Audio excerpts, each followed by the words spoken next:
there. Us rich commentators going. All right, so we are back onto the loser side of bracket right now. We've got Peabnut versus Fawn in a battle of the zoners. And my man, Solo Jones, who you got on this matchup? I mean, I'm biased. I can't honestly you gotta say root for Peab? Yeah, I got to root for Peab. He's my boy. But I actually, from a matchup perspective, I have no idea. This has to be one of the most uncommon matchups in Smash Ultimate, period.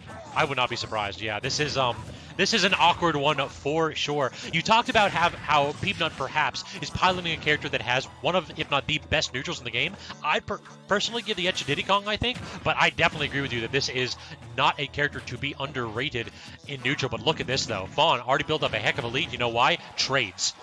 That is what Duck Hunt does so well in this and many other matchups. If you want to play the zoning game, if you want to play at a distance, you have to be worried for those haymakers as well as these just chip damage at distance. I feel like every Duck Hunt I watch other than Fawn doesn't kill till 160. And then I watch Fawn just find it. You know? Fawn just knows exactly the moment they need to actually find early kills with a character who is not known for that. Simply get the hit. It's not hard. Oh, yeah. If Fawn can do it, so can everybody. Just hit him. Just hit him. Not complex.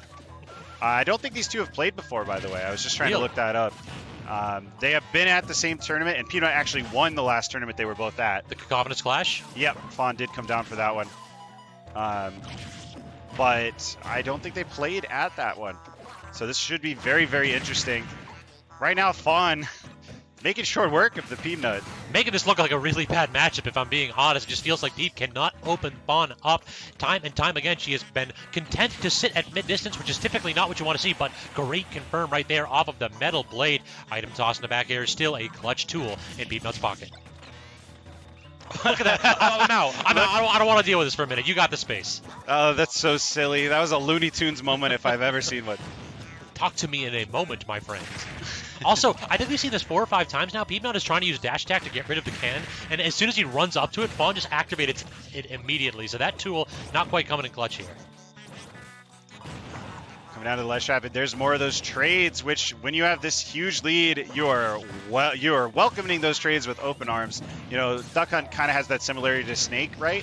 Where the frame one option, you know, trading isn't always great, but because Duck Hunt's not as heavy as Snake, right?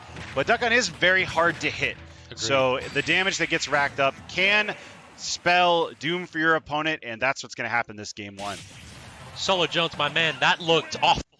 Like, I can't mince words right here. That looked like a really rough matchup for Peabnut. We are both learning a little bit about this matchup together because, as you said, this is super uncommon, but I just don't know what Peab does here. It feels like the Clay Pigeon and the Can are just intercepting every option he has at mid-distance.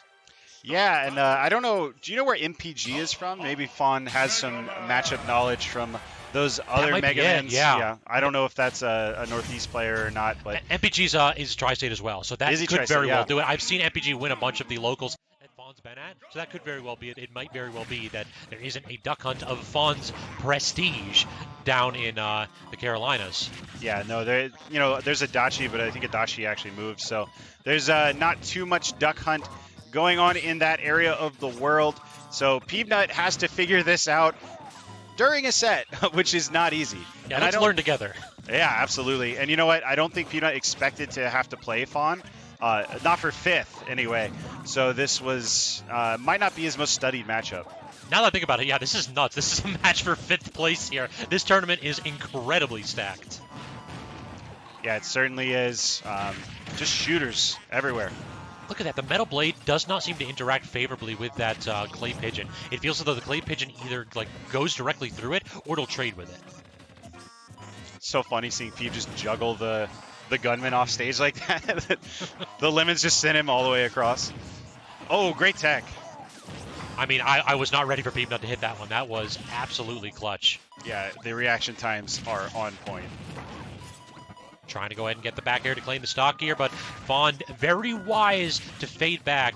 She is doing a great job avoiding the power positions that Peabnut posts up in these corners. Love to see Peab dash literally 2/3 of the stage away to try to give Fawn space to whiff so he could find the punish. All right, Can trying to set up and does claim the connection right there. And Peabnut has to expend the double jump almost every single time to make it back, and still sometimes it is unsuccessful. This can playing havoc with Mega Man's somewhat susceptible recovery. Yeah, this is more the Duck Hunt I'm used to seeing, where you get him to 160 and you find the can. Dawn not finding the early kill there, but was winning neutral just a little bit more. That being said, Peeb has to play the trump card a little earlier this set. True, yeah. We talked about that being like a stock 3 option, but right here, Peabnut's like, I got to stop the bleeding somehow. This character needs to go immediately. Yeah, and it's going to create... Oh, that was an interesting Metal Blade. Mega Man looking like a very strange character these couple sets that we've watched him in. A lot of odd interactions I've never seen before. Odd interactions and odd options. It just feels as though Peabnut has been forced time and time again to be so diverse in the choices that he selects, because if he is being predictable between first D-Dog and now Fawn, we are seeing the tournament quality skyrocket here in top 8. They're pushing it to his brink. This is such an important game for Peabnut. I mean, obviously you don't want to lose it because you don't want to lose it, but when you're trying to figure things out, having an extra game in your pocket is going to be so huge, and that dare, what a snipe, going to come in to give him actually a really big lead this early on in game 2. Normally we'd think that this is like an almost insurmountable lead given how late Duck Hunt typically kills, but not Fawn. I would not be surprised if Peabnut exits stage left very soon. It's just nickel and dime, throwing everything, including the kitchen sink, at each other. And seeing what sticks, and right now it's nothing huge, just these small hits stacking up over and over on both of them. I used slippery to describe Peabnut during his set with D-Dog, and I think we're starting to see it again. Now we've got the lead, we've got a big stage. Look at the mobility options that Peabnut, has been exploring. Going to the platform and then immediately dropping it. Like, it's just so tricky, but it still comes to naught right there. Great patience by Fawn. She just sat back, waited for Peabnut to be vulnerable, and got the easy stock. Yeah, yet another stock that has to be closed out at super high percent by Can, though, and that makes me think that Peeb has found something in Fawn's pressure. You know, has found what hits to avoid, and wow, that up tilt going to be doing a lot of damage. Full stage here as we got the extended final D position of the map. We just got to see who's going to get that one opening blow. I feel like right now, Peabnut has been just fading back so well that Fawn hasn't really had the opportunity to get any kind of a trade going here. But now this is when Fawn makes her money. Just get this man in the corner, but the can not working out that time. Yeah, these trades getting worse and worse for Fawn. You definitely don't want that at this point. You need to find clean hits, and that has just not been happening. But that's a good start. Not much to confirm off of it, but giving her a chance to set up in her ideal location with all her little guys. Yeah, all the homies. You get the 2 projectiles and then immediately toss the Sheriff out too. The forward air, is that going to claim the stock? It will, even with great DI. Fawn unable to come back from that blow here, as we are seeing quite the reversal after Peabnut pushed to the edge there. Game 1, Fawn coming back not so strong there in game 2. Yeah, this is an interesting set to watch. Very different than a lot that we've seen so far this top 8. If there's anything to describe these two players, it's patience for both of them. They both are just looking for their one big moment. And Peeb just showing the superior patience in that game 2. And it's going to end with a solid lead. Like, not just a game win, but he looked very confident and composed that game. Agreed. I would not be surprised to see if Peabnut starts to go ahead and adapt as well. Like you mentioned, like this Fawn is just a different beast than a lot of other Duck Hunts there, so perhaps it just took a little bit of time to get a read on what options particularly that Fawn favors. I love when Peeb does the little, well, I love when he does that, but I love the little tech chase where he turns around and waits for you to roll behind him and then just grabs you because he knows what your habit is. And wow, what an excellent conversion there into the dare off stage. Peabnut starting with a massive lead. But now Fawn a chance to answer back, gets the forward smash, not going to quite claim the stock, but this is where Peabnut is at his most vulnerable. Pinned to the corner here, Fawn has the option to try to confirm, can't get the back here, so can set up again, falls out of the up air, very unfortunate right there. Peabnut able to go ahead and try to get back to stage for a second, but no, back to the corner with you. That can is so terrifying off stage, but even at 179, Peabnut lives. Did that Crash Bomber activate immediately on the can and set that up? I think it might have. Oh, wow. The dare just barely not connecting. That absolutely would kill here. I mean, Fawn needs to to find this ASAP. And the can is just so stale at this point that it takes a very, very long time to find those kills. Not only that, but Peabnut probably hit it 17 times right there. It felt like Fawn, every time Fawn tries to send it forward, Peabnut has a disjointed option to knock it right back. So Fawn is getting chipped away by her own tool currently. I mean, Peabnut just saying, I'm going to actually use this can to help me ledge trap. It's my projectile. Did you want Mega Man to have another? Yeah, he doesn't have enough. We should give him more. Don't put more ideas into the developers' minds, please. The last thing I need to see is Mega Man with like 2 more projectiles in the next Smash game. Come on, there's like 9 bosses from his games, right? Like, you know, there's more inspiration we could take. I am actually disappointed that we didn't see like that being like a level up option that he could do, where he could like select his option there. Give him a menu. That would be so sick, actually. Yeah, there's a lot of things to choose from. There's like 10 Mega Man games out there, so. Again, Fawn getting hit by Can a couple more times, and this full stock lead from Peabnut continues to climb. One thing I'm noticing is Metal Blade seems to just completely beat the Clay Pigeon, and it's making it like almost unusable for Fawn here. That would certainly. Oh my God! The triple forward air, smacking that Can directly into Fawn's path. So difficult to recover. I can't help but think that Peabnut has started to find options to chip away at this fortress of a defensive camping playstyle that we saw out of Fawn in Game 1. I love the resourcefulness there, using her own projectiles against her, finding that fair, and that's just such a cool way to end the stock. I just love to see it. I also like that he faked it out a couple times. Oh, yeah. Like, just jump forward air, but I'm not going to do it this time. Oh, wait, but I'm going to do it now, though. So smart. Ooh, we have a counter pick now. It sounds like Fawn bringing out the Bayo in this potentially decisive game. We are sticking here on Final D, though, so no platforms will allow Peabnut to recover. This is one of those where if Bayo gets one hit, you know she's going to make a ton of damage out of it. Yeah, it's going to be on Peeb to make sure those hits don't happen.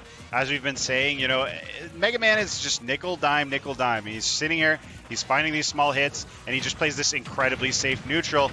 But that's not Bayo. Bayo is about huge, explosive punishes, finding 60+% off of every hit. And we're going to see here which of these playstyles wins out. In addition, I'm kind of curious here how Peabnut is going to approach the mid-range, because you have to be worried about witch time.